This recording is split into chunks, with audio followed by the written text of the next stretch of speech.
Shalom, salam sejahtera untuk Bapak Ibu sekalian. Senang berjumpa untuk membagikan kebenaran firman Tuhan yang di kesempatan ini mengangkat tema bertekun dalam pengajaran dan dalam persekutuan. Bacaan Alkitab Kisah Para Rasul pasal 2 ayat 41 sampai 47. Dan jika penyampaian firman ini memberkati saudara, jangan lupa like, share, comment, and subscribe. Bapak Ibu Saudara yang dikasihi oleh Tuhan, pernahkah saudara bertanya, mengapa gereja mula-mula begitu berdampak? Dalam waktu yang relatif singkat, Injil tersebar luas. Ada banyak orang yang bertobat dan komunitas Kristen menjadi satu kekuatan yang mengubahkan dunia. Mereka padahal tidak memiliki gedung gereja megah, tidak ada teknologi canggih, apalagi media sosial, bahkan sering mengalami aniaya. Namun justru di tengah keterbatasan itulah gereja mula-mula bertumbuh dengan luar biasa. Cobalah misalnya kita bandingkan dengan gereja masa kini. Kita memiliki gedung yang nyaman, program yang beragam, akses Alkitab di genggaman tangan, dan berbagai sarana pendukung pelayanan. Namun seringkali muncul keluhan, jemaat kurang bertumbuh, persekutuan terasa hambar, dan iman mudah goyah. Pertanyaannya bukan terletak pada fasilitas, melainkan pada fondasi hidup rohani. Kisah Para Rasul 2 ayat 41 sampai 47 ini mau membawa kita untuk kembali ke dasar itu. Di bagian ini Lukas mencatat potret kehidupan gereja mula-mula setelah peristiwa Pentakosta. Dari gambaran ini saudara, kita menemukan dua kata kunci yang sangat penting. Bertekun dalam pengajaran dan bertekun dalam persekutuan. Inilah yang menjadi tema khotbah kita saat ini. Kita lihat yang pertama, yaitu bertekun dalam pengajaran. Ayat 42 berkata, mereka bertekun dalam pengajaran rasul-rasul. Kata bertekun di sini menunjukkan kesungguhan, konsistensi, dan komitmen jangka panjang. Pengajaran bukan sekadar aktivitas sampingan, melainkan pusat kehidupan jemaat mula-mula. Pengajaran para rasul bukanlah opini pribadi atau motivasi kosong, tetapi kebenaran tentang Kristus, tentang salib, tentang kebangkitan, tentang pertobatan, dan tentunya tentang hidup baru. Mereka rindu belajar karena mereka sadar bahwa iman tidak mungkin bertumbuh tanpa firman Tuhan. Saudara-saudara yang dikasihi Tuhan, iman Kristen bukan hanya soal perasaan saudara, apalagi tradisi. Iman kita ini membutuhkan dasar yang kokoh. Tanpa pengajaran firman, iman akan dangkal dan mudah goyah ketika masalah datang. Itulah sebabnya banyak orang Kristen yang rajin ke gereja tetapi mudah kecewa, mudah tersandung, mudah meninggalkan iman ketika menghadapi tekanan hidup. Bertekun dalam pengajaran berarti mau menyediakan waktu untuk belajar firman Tuhan secara teratur. Bertekun dalam pengajaran juga berarti bahwa tidak hanya mendengar tetapi juga merenungkan dan melakukan. Bertekun dalam pengajaran juga berarti memiliki kerinduan untuk terus bertumbuh, bukan merasa sudah cukup rohani. Pertanyaannya bagi kita sekarang adalah, apakah firman Tuhan masih menjadi kebutuhan utama atau hanya pelengkap hidup rohani kita? Kedua, bertekun dalam persekutuan. Selain pengajaran, ayat 42 juga menyebutkan bahwa jemaat mula-mula bertekun dalam persekutuan.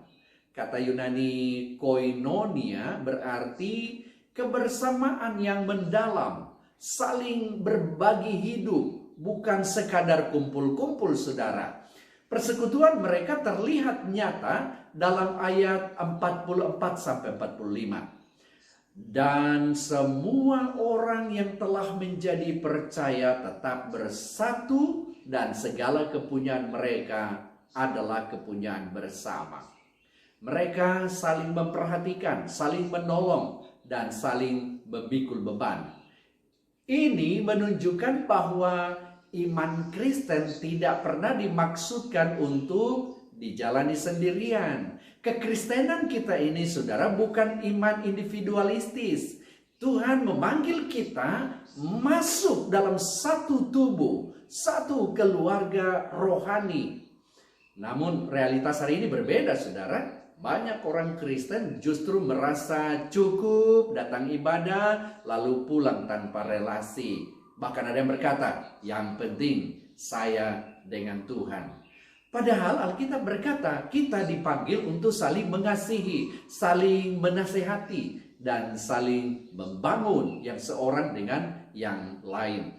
Karena itu, saudara, bertekun dalam persekutuan berarti mau terlibat dalam kehidupan sesama orang percaya. Bertekun dalam persekutuan juga berarti bersedia membuka diri dan peduli terhadap orang lain.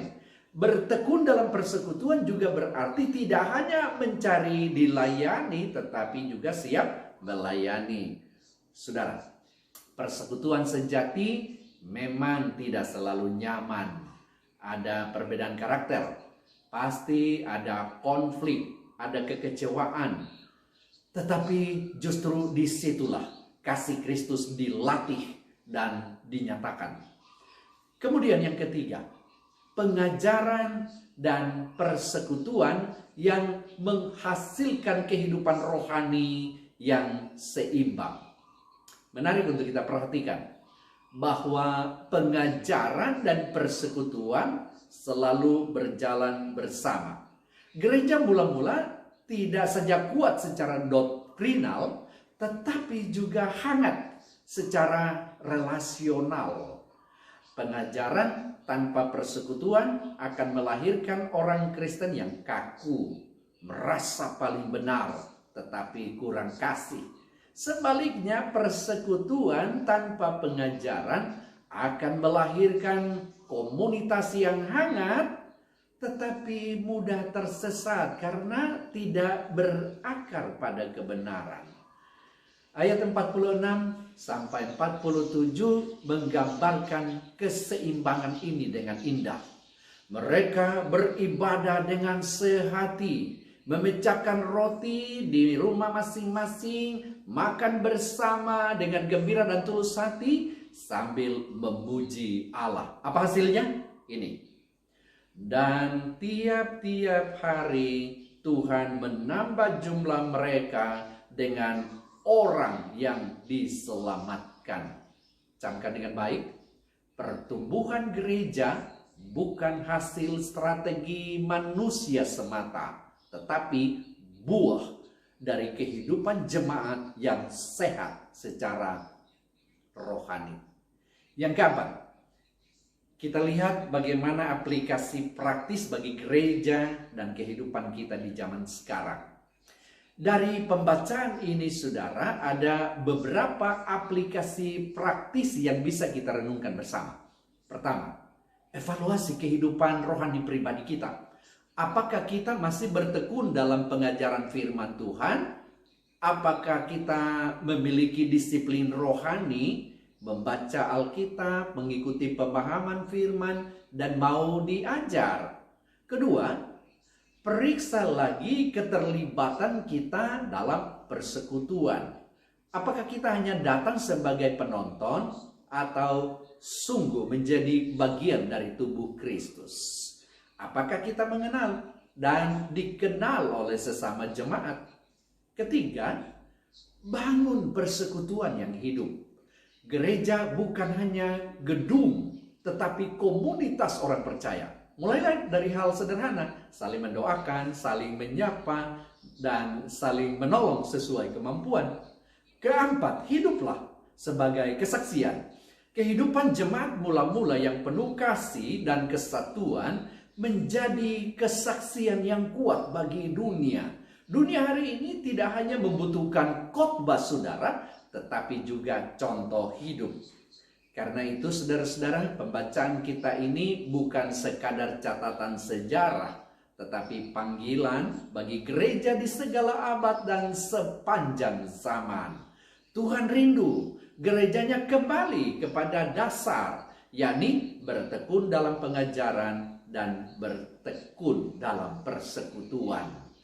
Kiranya kita tidak puas hanya dengan aktivitas rohani kita, tetapi sungguh-sungguh hidup dalam firman dan kasih.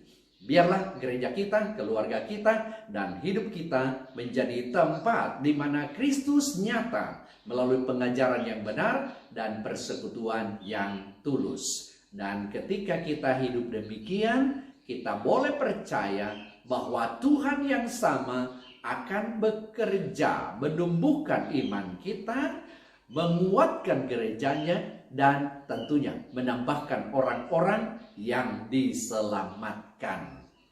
Tuhan memberkati saudara sekalian. Amin.